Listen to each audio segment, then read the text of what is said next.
আজকের আলোচনা পর্বে রয়েছে একটি তুলসী গাছের কাহিনী। ওয়ালিউল্লাহর লেখা। বাংলাদেশের একজন উল্লেখযোগ্য ছোট গল্পকার তিনি। যে বিষয় সংক্ষেপটা আমি তোমাদের বলবো, আমার মনে হয় তোমরা অনেক আগেই এই গদ্য সংকলনটি পড়ে নিয়েছ। তাহলে আর দেরি না করে আমি শুরু করছি। সাম্প্রদায়িক বিভেদ আর দেশ ভাগের হুজুগে একটা পরিত্যক্ত বাড়ির দখল নিয়ে কয়েকজন মুসলমান যুবকের মধ্যে দাঙ্গা বাঁধে। বাড়িটা রাস্তার ধারে এবং বেশ বড়। বাড়ির পেছনে প্রশস্ত উঠোন, আম, জাম, কাঁঠালের বাগান রয়েছে। বাড়িটা দখল করেই দখলকারীদের মনে নানা কল্পনা উঁকি মেরে যায়। মতিনের ফুলের বাগানের শখ, আমজাদ হুঁকা খেতে অভ্যস্ত, কাদের গল্পপ্রেমিক। বাড়িটা তারা তালা ভেঙে দখল করে অন্যায়ভাবে। পরদিন দলে দলে নিরাশ্রয়রা আসতে থাকে সেখানে, কিন্তু ঘর ফাঁকা না থাকায় তারা ফিরে যায়। জবরদস্তিভাবে বাড়ি দখলের ঘটনাটি পুলিশের কানে পৌঁছলে পুলিশ আসে, তাদের নানা ধরনের জিজ্ঞাসাবাদ করে।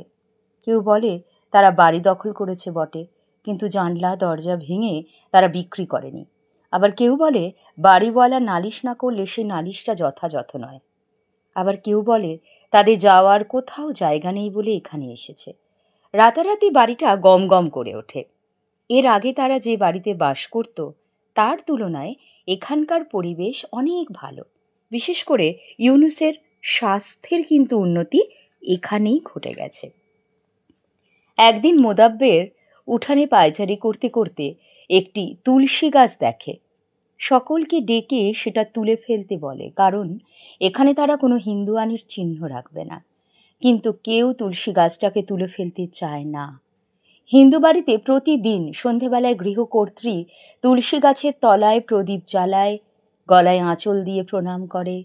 মতিনের মনে হয় যা গৃহকর্মী এখানে প্রদীপ জ্বালাতো কোনো একজন, সে হয়তো আসানসোল বা বৈদ্যবাটি বা লিলুয়া অথবা হাওড়া রেলওয়ে পট্টিতে কোনো আত্মীয়ের বাড়িতে আশ্রয় নিয়েছে, অথবা সে হয়তো চলতি ট্রেনের জানলার পাশে বসে আছে, তার যাত্রা আজও শেষ হয়নি।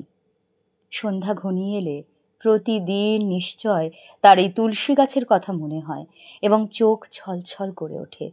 মোদাব্বের সকলের মনোভাব দেখে বুঝতে পারে যে তুলসী গাছটা সকলেই রাখতে চায়। কিছুদিন পর দেখা যায় যে তুলসী গাছের পাতার খয়েরি রং সবুজ হয়ে গেছে, অর্থাৎ গোপনে কেউ এই গাছটার যত্ন করেছে। এতে মোদাব্বেরের খুব রাগ হয় এবং একটা কঞ্চি গাছটার উপর চালিয়ে দেয়, কিন্তু গাছটিতে লাগে না। হঠাৎ একদিন বাড়িতে পুলিশ আসে। পুলিশ জানায় যে গভর্নমেন্ট রিকুইজিশন করছে এবং এই বাড়িটা এবং তাদের এই বাড়ি ছাড়তেই হবে। সকলের মুখ শুকিয়ে যায় একেবারে। 10ম দিনে তারা সদল বলে বাড়ি ছেড়ে চলেই যায়। উঠোনের শেষে তুলসী গাছটি আবার শুকিয়ে ওঠে, তার সবুজ পাতা খয়েরি হয়ে যায়। যেদিন পুলিশ আসে সেদিন থেকে এই তুলসী গাছের গোড়ায় কেউ জল দেয়নি এবং গৃহকর্ত্রীর ছলছল চোখের কথা কারও মনে পড়েনি। তুলসী গাছ তো আমরা জানি তুলসী গাছ কি, যে তুলসী গাছ এক ধরনের ভেষজ উদ্ভিদ। এই উদ্ভিদ এর পাতার রস খেলে সর্দি কাশি ভালো হয়ে যায়। মৌলবী সম্বন্ধেও আমরা একটু জেনে রাখি। মুসলিম সম্প্রদায়ের একজন ধার্মিক মানুষ, এরা মসজিদে গিয়ে নামাজ পড়েন এবং ধর্মপাঠ ও চর্চা করেন।